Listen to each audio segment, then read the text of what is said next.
കഴിഞ്ഞ ലോക്സഭാ തെരഞ്ഞെടുപ്പിൽ തൃശൂർ എടുക്കാൻ പോയിട്ട് തൃശൂരിലെ ജനങ്ങൾ തൃശൂർ കൊടുക്കാത്തതിന്റെ ക്ഷീണം മാറ്റാൻ നിയമസഭാ തെരഞ്ഞെടുപ്പിൽ വീണ്ടും തൃശൂരിലെത്തുന്ന സുരേഷ് ഗോപിക്ക് 8ന്റെ പണി കൂടി വരികയാണ്.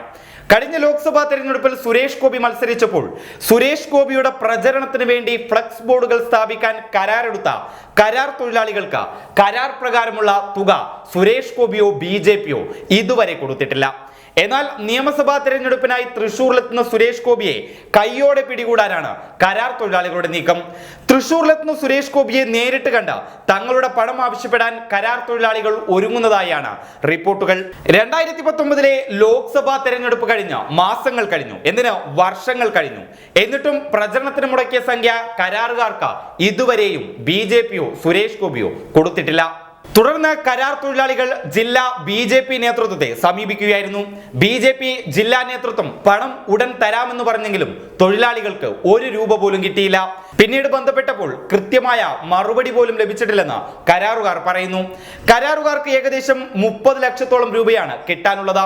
പണം കൊടുത്തിട്ടില്ല എന്ന കാര്യം സുരേഷ് ഗോപിയും പിന്നീട് അറിഞ്ഞിരുന്നു.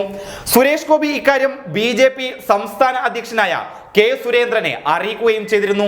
പക്ഷേ ഇതുവരെ പരിഹാരം കാണാൻ K. സുരേന്ദ്രനോ BJPക്കോ സാധിച്ചിട്ടില്ല. അതായത് 2019 ലോക്സഭാ തെരഞ്ഞെടുപ്പിൽ സുരേഷ് ഗോപി അമിത വിജയ പ്രതീക്ഷയിലായിരുന്നു. അതുകൊണ്ടാണ് അദ്ദേഹം ഈ തൃശൂർ ഞാൻ എടുക്കുക, ഈ തൃശൂർ നിങ്ങൾ എനിക്ക് തരണം എന്ന് പറഞ്ഞത്.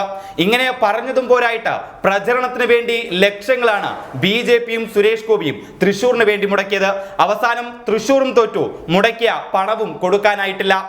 സംഭവം BJP വലിയൊരു ദേശീയ പാർട്ടിയാണ്, രാജ്യം ഭരിക്കുന്ന പാർട്ടിയാണ്, രാജ്യത്തെ ഏറ്റവും വലിയ ആസ്തിയുള്ള രാഷ്ട്രീയ പാർട്ടിയാണ് BJP എന്ന റിപ്പോർട്ട് കഴിഞ്ഞ 2 ദിവസം മുമ്പ് വന്നിരുന്നു.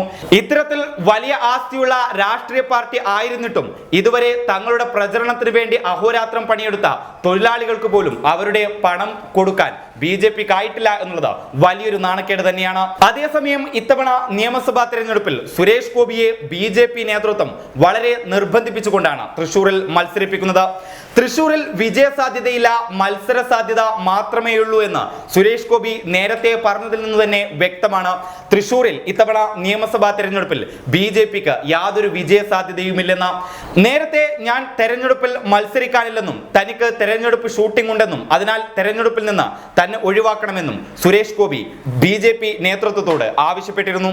എന്നാൽ അമിത്ഷാ അടക്കമുള്ള BJPയുടെ ദേശീയ നേതാക്കൾ ഇടപെട്ട് സുരേഷ് ഗോപി അടക്കമുള്ള നേതാക്കളെ മത്സരിപ്പിക്കുകയായിരുന്നു. പ്രധാനമന്ത്രി നരേന്ദ്രമോദി പറഞ്ഞതുകൊണ്ടാണ് ഞാൻ തൃശൂരിൽ നിന്ന് മത്സരിക്കുന്നത് എന്നാണ് സുരേഷ് ഗോപി പറഞ്ഞത്.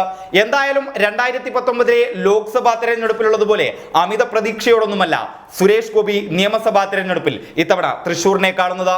News desk public Kerala.